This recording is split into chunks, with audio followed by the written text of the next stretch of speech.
Hello guys, welcome to my YouTube channel DS science classes. I am Deepshikha Parmar. Okay, तो पिछले lectures में हमने अपना एक 5 यूनिट से चैप्टर फर्स्ट कंप्लीट कर लिया है, जो क्या था, डाइजेशन एंड एब्जॉर्प्शन। ठीक है, अब यूनिट 5 से जो क्लास 11th की है, यूनिट 5 से हमें चैप्टर सेकेंड ह्यूमन फिजियोलॉजी का स्टार्ट करना है। ठीक है, तो आइए हम देख लेते हैं कि आखिर वो चैप्टर है क्या।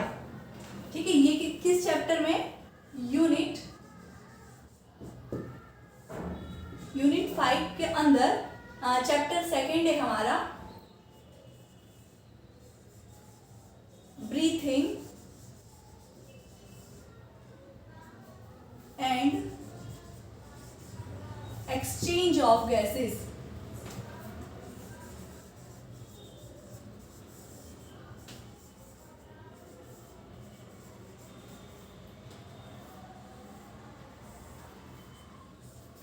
ये क्लास 11 में यूनिट 5 के अंदर चैप्टर नंबर सेकेंड है। चैप्टर नंबर फर्स्ट हमारा क्या था, डाइजेशन एंड एब्जॉर्प्शन। ये हम कंप्लीट कर चुके हैं कि आखिर डाइजेशन, हमारा जो फूड हम लेते हैं उसको हम कैसे डाइजेस्ट करते हैं, डाइजेशन कहाँ से स्टार्ट होता है, कहाँ खत्म होता है, सब कुछ पढ़ चुके हैं।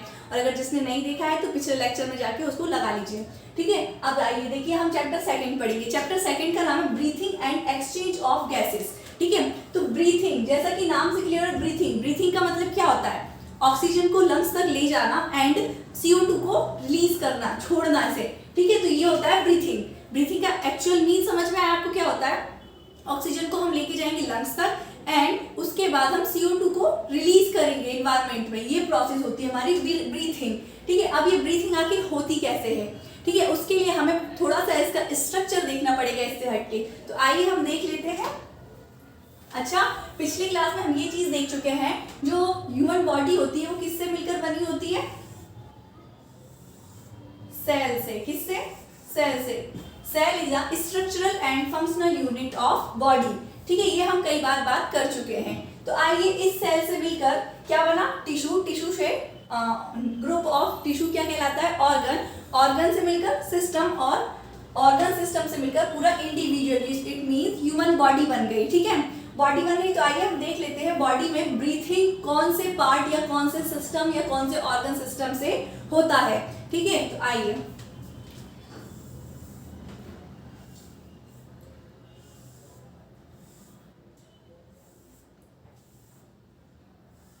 ये हमने बॉडी बनाई है किसी की। इसमें जो ब्रीथिंग होगा वो कैसे जाएगा, ये नेजल कैविटी से स्टार्ट होगा एंड अच्छा आपको ये पता होगा, ये जो हमारा होलोड्रम है बॉडी, यहाँ से ये सिलेंड्रिकल शेप की, इसको हम 2 पार्ट में डिवाइड करते हैं। तो ये जो डिवाइड कर रहे हैं इसे क्या बोलते हैं हम, डायफ्राम। देन ये ऊपर वाली होती है हमारी थोरैसिक कैविटी एंड ये होती है हमारी एब्डोमिनल। Okay, abdominal cavity. ये चीज क्लियर हुई आपको। ये हमारी बॉडी है जो किससे मिलकर बनी है, सेल से मिलकर बनी है, क्योंकि cell is a structural and functional unit of body. ठीक है, अब ये बॉडी बन गई, तो अब हमें पढ़ना क्या है इसमें, ब्रीथिंग के लिए हम ये देखेंगे जो हमारा रेस्पिरेटरी ट्रैक होता है वो आखिर कैसा दिखता है। अब ये भी क्वेश्चन आ गया कि रेस्पिरेशन क्या है, तो हम सब समझेंगे। आइए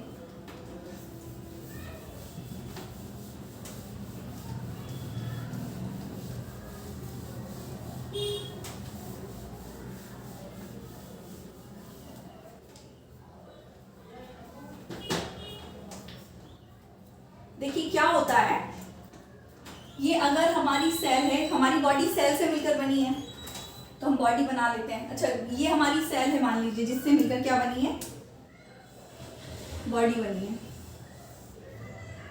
ये सेल है, सेल से मिलकर क्या बनी है, बॉडी। ठीक है, अच्छा बॉडी क्या करती है, ये वर्क करती है। वर्क करने के लिए किसकी जरूरत होती है, एनर्जी की जरूरत होती है। अब एनर्जी मिलती कहाँ से हमें, खाना खाने से मिलती है ना। जब हमने डाइजेशन देखा था हमारा, चलिए देख लीजिए आप, नहीं तो कंफ्यूज होंगे।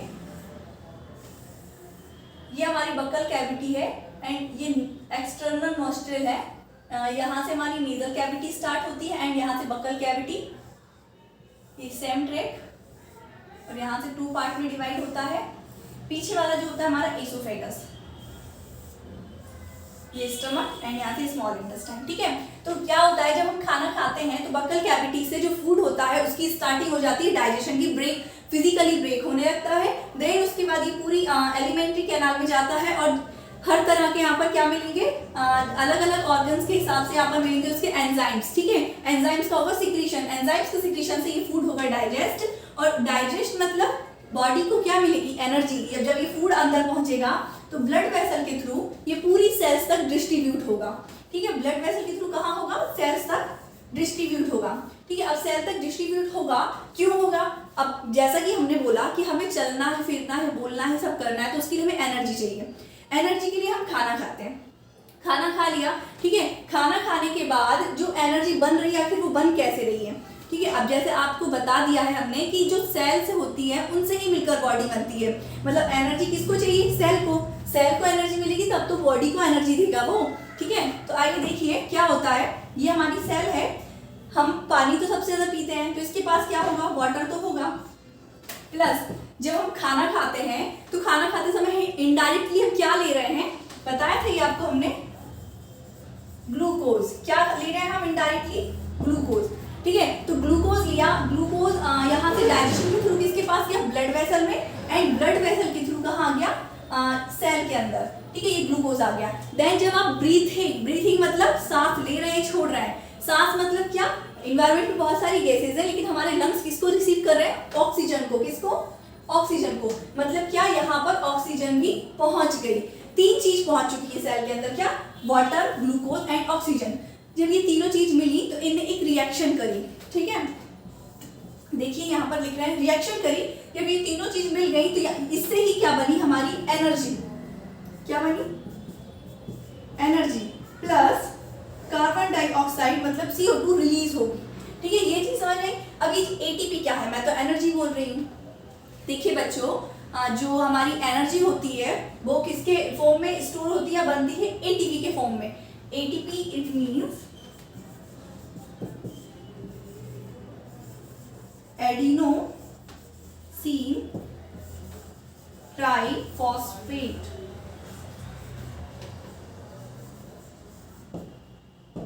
ओके, हमारी जो एनर्जी होती है एडिनोसिन ट्राइफॉस्फेट में बनती है ATP के फॉर्म में। ठीक है, एंड CO2 को रिलीज करती है। ये बात ऐसी हो गई कि जैसे आप घर में कुछ भी चीज बनाते हैं, खाना वगैरह, ठीक है, तो आप क्या करते हैं, सिर्फ देख लीजिए, जैसे अपन को आलू की सब्जी खानी है तो आलू हमने ले लिया, तो क्या आलू के अकेले आ जाने से हम उसकी सब्जी बना सकते हैं, नो। हमें उसके लिए क्या चाहिए, एक सिलेंडर चाहिए, एक गैस चूल्हा चाहिए, फिर हम उस पर रखेंगे, फिर उसको बर्न करेंगे, देन उसके बाद हमारी सब्जी रेडी होगी। ठीक है, अब सब्जी रेडी तो होगी लेकिन जब भी कोई चीज बनाते हैं तो उसका वेस्ट निकलता है। ठीक है, जैसे आलू है, हम इसको इनडायरेक्टली नहीं खाएंगे, मतलब डायरेक्ट हम उसको ऐसे जैसा है वैसा नहीं खाएंगे, उससे पहले हम इसको साफ करेंगे, उसके ऊपर के जो छिलके होते हैं उसे निकालेंगे, फिर वो जो छिलके होते हैं वो इसका क्या है, वेस्ट है, उसको हम फेंक देते हैं। सेम है, तो हमारी सेल्स को क्या चाहिए, खाना चाहिए, खाना चाहिए। तो ये क्या करता है, और मतलब वाटर तो इसके पास होगा, ग्लूकोज ये हमसे ले लेगा, जब हम खाना खाएंगे तो उसे ग्लूकोज इस तक पहुंच जाएगी। देन जब रेस्पिरेशन करेंगे, ब्रीथिंग करेंगे तो ऑक्सीजन की इसके पास पहुंच जाएगी, और बस तीनों जब रिएक्शन करेंगे तो खाना बन जाएगा, मतलब ATP एनर्जी बन जाएगी। इसमें कोई आग वगैरह नहीं जलेगी यहाँ पर कि बढ़िया सेल के अंदर आग जल रही हो, खाना बन रहा है। ये केमिकल रिएक्शन है, this is a chemical reaction. तो ये चीज क्लियर हुई, हमारी सेल के अंदर ये रिएक्शन हो रही है। ठीक है, अब देखिए ये तो बता दिया हमने कि आखिर इसके पास क्या आ रहा है, वाटर आ रहा है, ग्लूकोज आ रहा है, ऑक्सीजन आ रहा है, ATP बन रहा है एंड CO2 रिलीज हो रहा है। ठीक है, तो ये आखिर आ कैसे रहा है, ये देखिए, आइए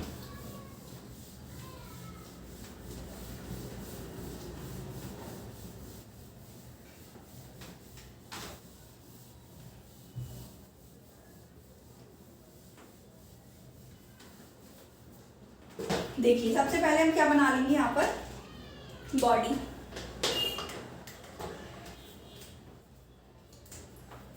ये मान लीजिए किसी बंदे की बॉडी,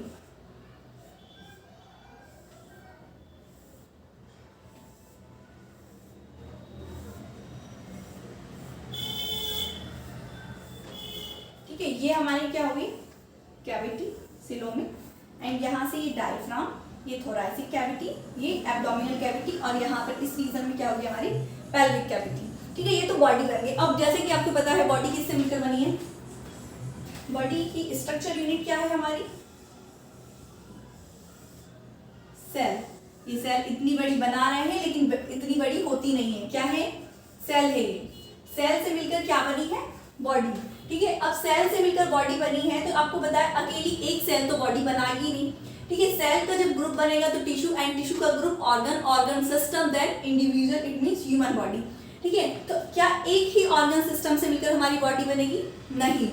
हमारी बॉडी को पूरा तैयार होने के लिए उसे एक नहीं जितने भी सिस्टम रिक्वायर्ड होते हैं सब जरूरत होगी। ठीक है, रेस्पिरेटरी सिस्टम, डाइजेस्टिव सिस्टम, ये सारे सिस्टम हमें, रिप्रोडक्टिव सिस्टम चाहिए हैं। ठीक है, मतलब बहुत ऐसे सिस्टम होते हैं जिनसे हमारी बॉडी बनती है। ठीक है, अब जब ये सेल है, आपको इस बेसिक स्ट्रक्चर ही पता चल गया सेल का, मतलब फंक्शन क्या होता है सेल का, एनर्जी को रिलीज करना, एनर्जी को बनाना। ठीक है, एनर्जी बनाने के लिए सेल को क्या चाहिए, वाटर। वाटर तो हमारी बॉडी में सबसे ज्यादा होता है और जरूरत भी होती है। ठीक है, देन उसके बाद इसको हमने क्या दिया, ग्लूकोज। क्या दिया, ग्लूकोज।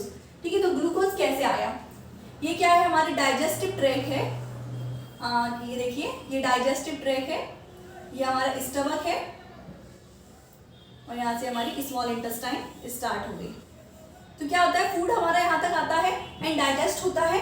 तो फूड का डाइजेशन मतलब क्या, ग्लूकोज। ग्लूकोज आ रहा है हमारी बॉडी में। ठीक है, तो ये ग्लूकोज आ गया एलिमेंट्री कैनाल में। ये क्या है, हमारी एलिमेंट्री कैनाल है ना, एलिमेंट्री कैनाल में आ गया ग्लूकोज।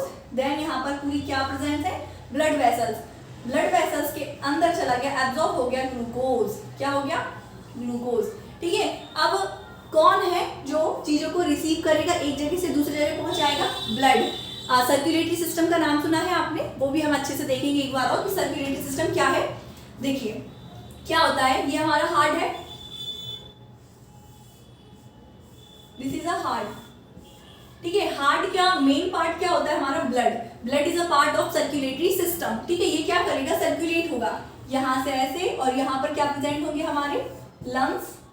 लंग्स के बाद यहाँ पर आएगा, एंड देन पूरी सेल्स, ऑर्गन तक ये ब्लड को लेके आएगा, और ये वापस कलेक्ट करके डीऑक्सीनेटेड ब्लड को हार्ट तक लेके जाएगा। ठीक है, तो ये कौन रिसीव कर रहा है चीजों को, ब्लड। ठीक है, तो ये ब्लड वेसल के अंदर क्या होगा, ब्लड। तो देन एक ब्लड की वेसल यहाँ से आ गई, ब्लड वेसल, एंड यहाँ से ग्लूकोज को लेके गई और कहाँ तक पहुंची, हमारी सेल तक। सेल तक इसने ग्लूकोज पहुंचा दिया है। ठीक है, अब किसको आना है, अब आना है ऑक्सीजन को। ऑक्सीजन कैसे आएगा, ये हमारे ये लंग्स है, जैसे कि लंग्स का काम क्या होता है, रिसीव करता है ऑक्सीजन को। ठीक है, ये ब्लड वेसल को क्या देगा, ऑक्सीजन यहाँ से, और ये ऑक्सीजन पहुंच जाएगी इसके पास। ठीक है, अब जब ये तीनों चीज मिल गई है तो बना दिया ATP plus based CO2, and CO2 को निकाल देगा यहाँ से ब्लड वेसल के अंदर, एंड डीऑक्सीनेटेड ब्लड पहुंच जाएगा कहाँ, वापस हार्ट के पास। ये हो गया हमारा सर्कुलेटरी सिस्टम भी, एंड ये पूरी प्रोसेस है जिसके थ्रू सेल्स तक फूड मटेरियल्स आ रहे हैं एंड वो एनर्जी बना रही है। ठीक है, अब हमें पढ़ना क्या है, ब्रीथिंग। ठीक है, ये तो फंक्शन हो गया कि सेल को एनर्जी चाहिए तो उसको वाटर चाहिए, ग्लूकोज चाहिए एंड ऑक्सीजन। ठीक है, ये सब चाहिए, उसके बाद एनर्जी बना देगी। वाटर तो हमने समझ लिया, ग्लूकोज भी हम समझ चुके हैं डाइजेस्टिव सिस्टम में। अब हमें पढ़ना है कि ऑक्सीजन आखिर आ कैसे रही है। ठीक है, ऑक्सीजन को आने के लिए हम देखेंगे कि हमारा ब्रीथिंग कैसे होगा एंड हमारा रेस्पिरेटरी ट्रैक क्या होगा। ठीक है, तो आइए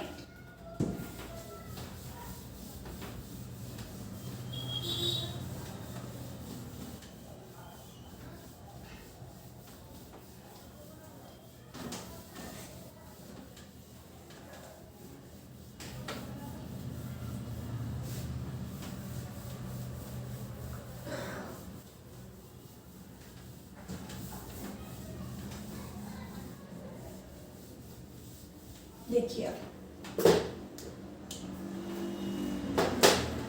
अब हम क्या देखने वाले हैं यहाँ पर, ह्यूमन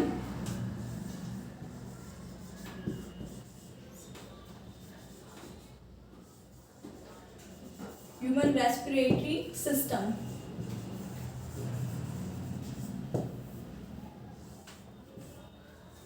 ठीक है, देखिए आइए, जैसा कि हमने स्टार्टिंग किया था हमारी, एक हम बंदे को बना लेते हैं फिर से।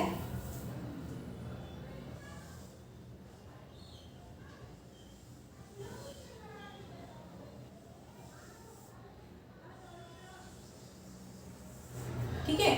अब क्या होता है, जब हमने स्ट्रक्चर ऑफ बॉडी देखी थी चैप्टर फर्स्ट में,